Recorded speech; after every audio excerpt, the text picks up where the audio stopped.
I'm very pleased to participate in the 4th Europol-Interpol conference on cybersecurity here in Singapore. It is an important topic, and in Europe we are very well aware that we have to address the dark side of cyber, something that helps our citizens in many ways, and economically and in communication. But we have now to make sure that our citizens also feel safe and have a free and safe cyberspace. The cooperation between Interpol has been very intense, and as a sign of that, we also detached an official from Europol to work here at the center in Singapore, which has enriched the cooperation to a new level. And my understanding is from the opening sessions already that there is a very rich agenda that we've seen, and areas on which we will collaborate in the future to the benefit of our citizens.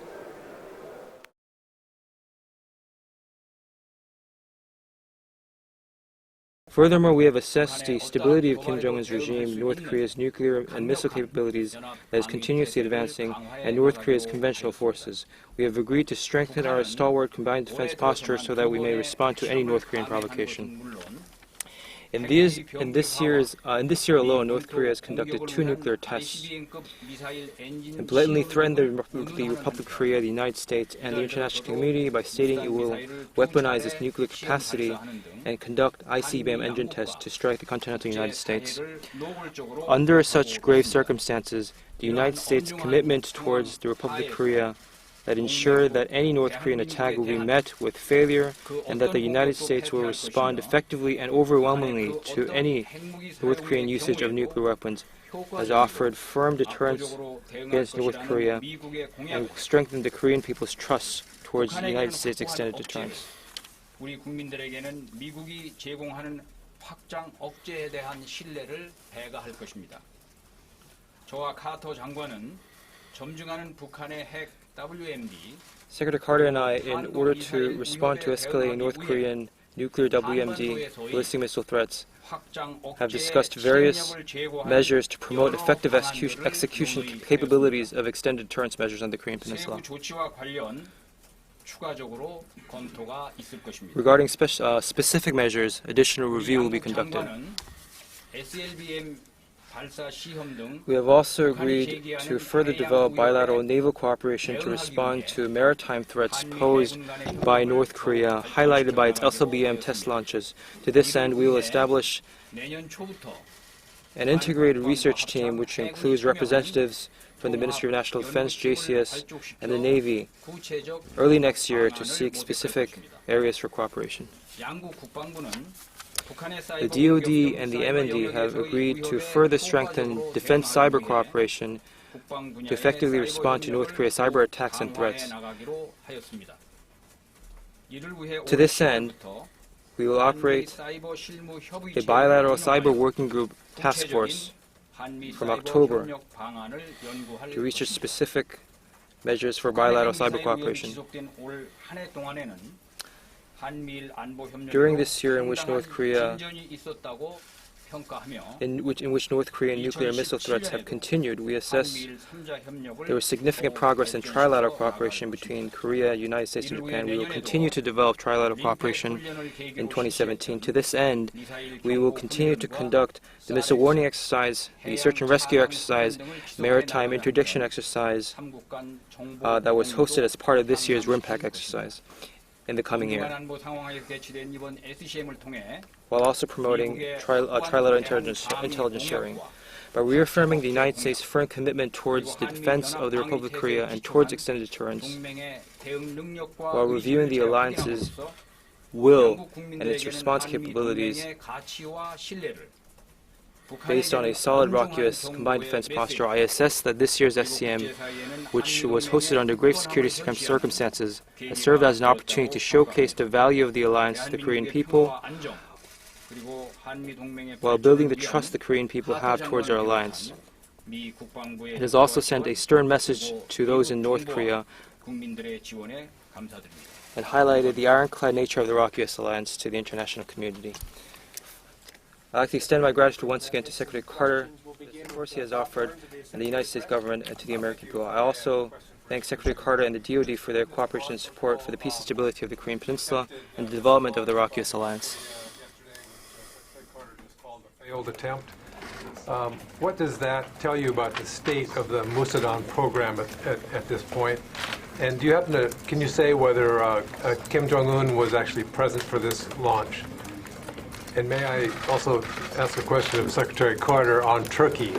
The Turkish government says that its planes and artillery attacked more than a dozen YPG positions in northern Syria. Given that you're going to be visiting Turkey soon, I'm wondering whether you can say whether you're concerned that the partnership with Turkey is unraveling in any sense as they escalate their actions against the U.S.-aligned Kurdish forces in Syria. Thank you. 예, 먼저 제가 답변을 드리겠습니다. 북한이 어제 미사일 발사를 해서 실패한 것으로 우리가 평가를 하였는데 북한의 무수단 미사일은 이미 2007년도에 작전 배치가 된 것으로 우리는 평가를 했습니다. 그러니까 지금과 같은 시험 발사를 하지 않고 무수단을 작전 배치했다는 뜻이고 그 이후에 북한이 최근 들어서 무수단 미사일을 여러 차례 발사를 했습니다. I'll answer that question first. 5번 연속 실패를 했고 6번째 성공한 바가 있었고 이번에는 또 어떠한 그들의 어떤 정치적 목적을 위해서 미사일 발사를 추진했다고 평가를 하는데 2번에 걸쳐서 실패를 한 것입니다. 저는 앞으로도 북한이 무수단 미사일 발사는 계속 성공할 때까지 하지 않겠나 이렇게 평가를 하고 확인되지는 않았습니다만 아마도 김정은이 이 현장에 있었을 가능성이 매우 높다고 저는 추정하고 있습니다. 이상입니다. I'll answer that question first. When it comes to Musadan launches that failed yesterday, I'll answer that question first. Regarding North Korea's failed Musadan launch yesterday, Musadan launches occurred since 2007, and they've operationally deployed this asset without conducting sufficient tests before. As such, in other words, it has been deployed without going through the necessary test phases. And in one occasion, they failed 5 times consecutively and succeeded on the 6th time. So for political purposes, they're conducting these Musadan launches, and through these failed tests, they've shown their limits. I personally assess that Musadan launches will continue in the future, and although it has not been confirmed, we assess there was a high possibility that Kim Jong-un was at the site when the launch occurred. Thank you. And if I can just add something on as a general matter, we work very hard to anticipate and stay ahead of any possible developments in the North Korean missile threat. That's the reason for our deployments of missile defenses and taking other steps to protect the Korean Peninsula in the case of THAAD, the United States in the case of our other missile defenses, so our missile defense and other efforts are intended to stay ahead of whatever might happen in various North Korean missile programs. With respect to Turkey, our partnership is very strong in the counter-ISIL campaign. We're working with the Turks now very successfully to help them secure their border area.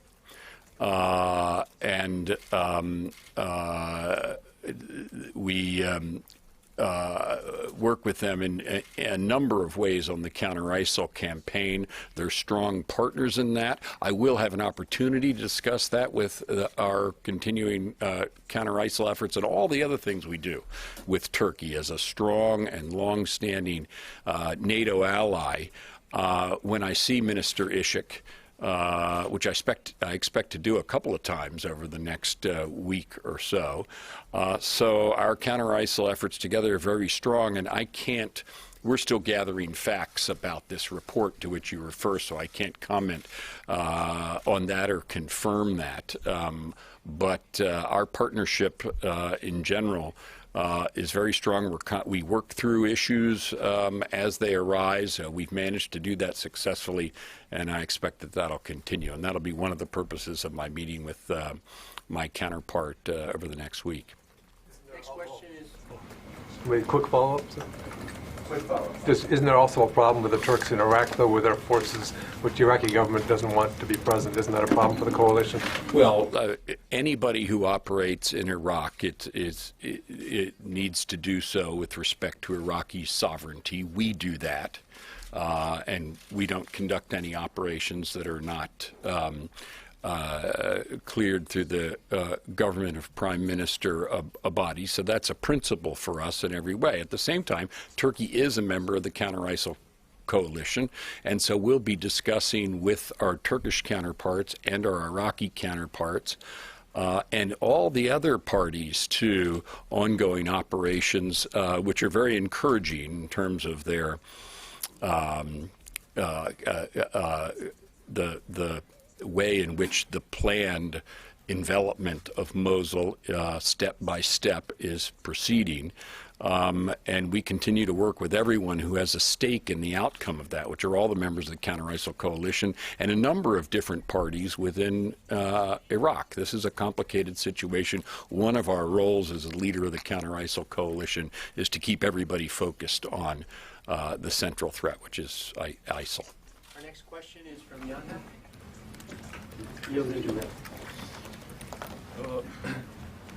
한국 언론뉴스 이영재 기자입니다. 두 장관분께 각각 하나씩 질문을 드리겠습니다. Two questions. 먼저 한민구 장관께 여쭤보겠습니다. For Minister Han, 모두 방금 한미 양국이 북한에 대한 확장 억제 실행력을 제고하는 방안을 you just mentioned extended deterrence measures that were discussed in the meeting. Can you tell us specifically what measures were discussed? 그리고 카트 장관께 여쭤보겠습니다. For Mr. Secretary Yu, 북한의 5차 핵실험 이후에 concerning the fifth nuclear test, 도달했다고 평가하시는지 what is your assessment on the level of nuclear technology that North Korea has reached after its fifth nuclear test? 선제 타격론이 내부하고 있는데 그에 대한 And I know there are discussions of a preemptive strike in North Korea in some factions. What is your take on such arguments and statements? 그 확장 억제의 실행력 제고와 관련해서 구체적으로 뭐 어떠한 Regarding special measures on extended deterrence, 질문인데 이미 언론을 통해서도 뭐 여러 가지 I know there have been 방안들이 거론된 바가 있습니다. many measures that were mentioned across the press, 무슨 전략 자산의 뭐 상시 순환 배치를 포함해서 such as 방안들이 the deployment of strategic assets permanently on the Korean Peninsula on a rotational basis. I know many measures were discussed in the press, but I'll give you